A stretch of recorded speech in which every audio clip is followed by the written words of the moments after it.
بسم اللہ الرحمن الرحیم۔ واقعہ کربلا اسلامی تاریخ کا وہ عظیم اور دردناک باب ہے جس نے پوری امت مسلمہ کو غم میں مبتلا کر دیا۔ شہادت امام حسین علیہ السلام کے بعد اہل بیت اطہار کی خواتین اور بچوں کو قیدی بنا کر کوفہ اور پھر شام لے جایا گیا۔ انہی ایام میں حضرت بی بی زینب رضی اللہ تعالیٰ عنہا اور یزید کی بیوی ہند کی ملاقات کا ایک مشہور واقعہ بیان کیا جاتا ہے۔ اس واقعے کی بعض تفاصیل مختلف تاریخی کتابوں اور روایات میں مختلف انداز سے نقل ہوئی ہیں۔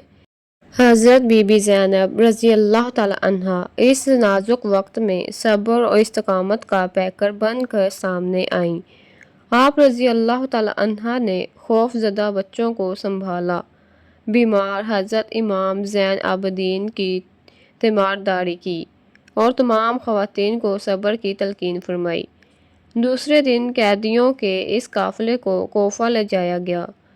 کوفہ میں جب لوگوں نے رسول اللہ صلی اللہ علیہ وسلم کے اہل بیت کو اس حالت میں دیکھا تو بہت سے لوگ رونے لگے۔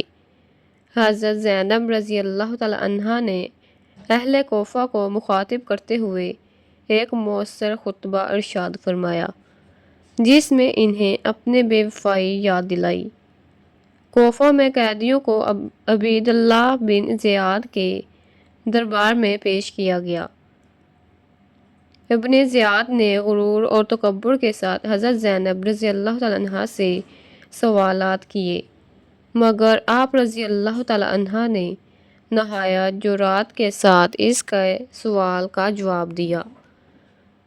جب ابن زیاد نے کہا، آپ نے دیکھا کہ اللہ نے آپ کے بھائی اور خاندان کے ساتھ کیا کیا، تو حضرت زینب رضی اللہ تعالیٰ عنہا نے تاریخی جواب دیا، میں نے اللہ کے سوا کچھ نہیں دیکھا۔ آپ رضی اللہ تعالیٰ عنہا کے اس جواب نے ابن زیاد کو خاموش کر دیا۔ کوفہ کے بعد قیدیوں کو شام بھیجنے کا حکم دیا گیا۔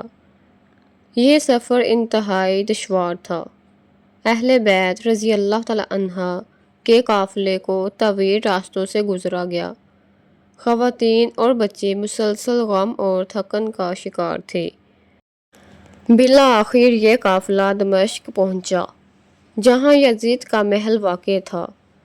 دمشق کے لوگ اس حقیقت سے واقف نہیں تھے کہ یہ رسول اللہ صلی اللہ علیہ وسلم کے اہل بیت ہے۔ جب قیدیوں کو شہر میں داخل کیا گیا تو بہت سے لوگ تماشائی بنے ہوئے تھے۔ اہل بیت رضی اللہ تعالیٰ عنہ کو یزید کے دربار میں پیش کیا گیا۔ روایات کے مطابق یزید نے تکبر کے انداز میں گفتگو کی، مگر حضرت زینب رضی اللہ تعالیٰ عنہا نے نہایت بہادری سے خطبہ دیا۔ آپ رضی اللہ تعالیٰ عنہا نے فرمایا، اے یزید، کیا تو یہ سمجھتا ہے کہ آج زمین اور آسمان تیرے لیے تنگ نہیں ہوگی؟ تو نے ہمیں قیدی بنا کر اپنے لیے عزت اور ہمارے لیے ذلت سمجھی ہے، حالانکہ یہ محض آزمائش ہے۔ حضرت زینب رضی اللہ تعالیٰ عنہا کے خطبے نے دربار کا ماحول بدل دیا۔ لوگ خاموش ہو گئے اور بہت سے حاضرین اشک بار ہو گئے۔ مشہور روایات میں آتا ہے کہ یزید کی ایک بیوی کا نام ہند تھا۔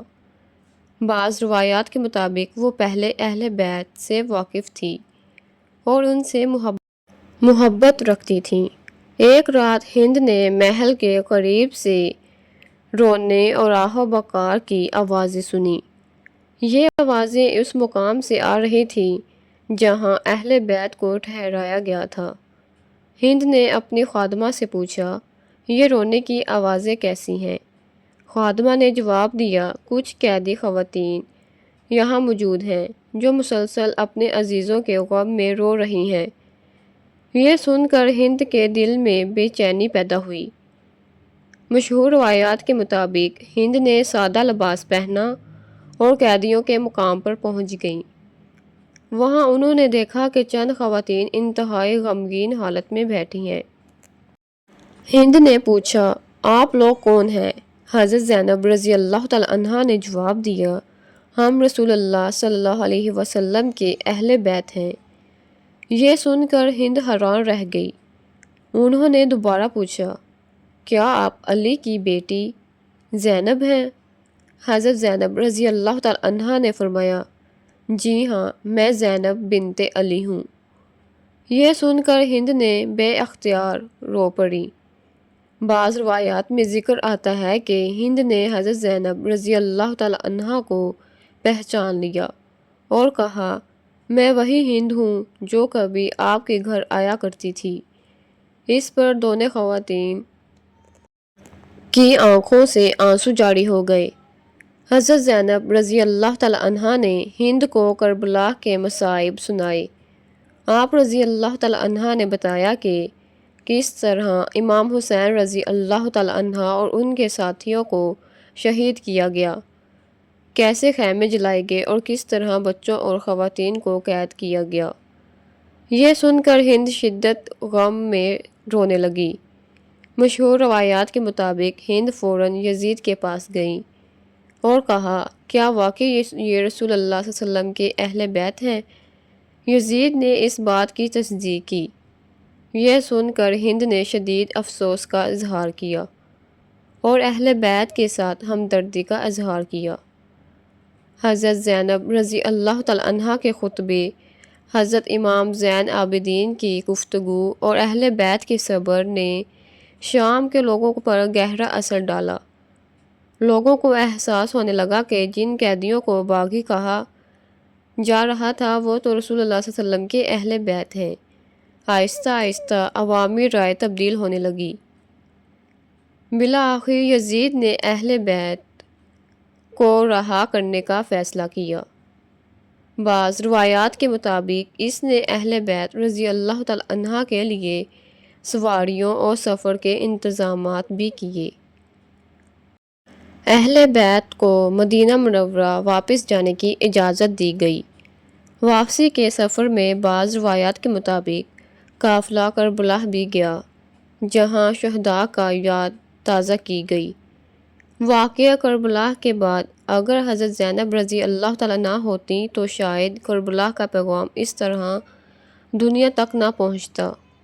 آپ رضی اللہ تعالیٰ عنہ کے ہر مرحلے پر صبر، استقامت، بہادری اور حق گوئی کا مظاہرہ کیا۔ دربار ابن زیاد ہو یا دربار یزید، آپ رضی اللہ تعالیٰ عنہ نے کسی موقع پر ظلم کے سامنے سر نہیں جھکایا۔ حضرت بی بی زینب رضی اللہ تعالیٰ عنہ کی زندگی امت مسلمہ کے لیے صبر، قربانی اور حق پر ثابت قدم رہنے کا عظیم نمونہ ہے۔ کربلا کے بعد آپ رضی اللہ تعالیٰ عنہ نے جس استقامت کا مظاہرہ کیا وہ رہتی دنیا تک یاد رکھا جائے گا۔ آپ رضی اللہ تعالیٰ عنہ نے ظلم کے سامنے جھکنے کے بجائے حق کا پرچم بلند رکھا اور پیغام کربلا کو پوری امت تک پہنچایا۔ اللہ تعالیٰ ہمیں اہل بیت سے محبت کرنے، ان کی سیرت سے سبق حاصل کرنے اور حق پر ثابت قدم رہنے کی توفیق عطا فرمائے۔ آمین۔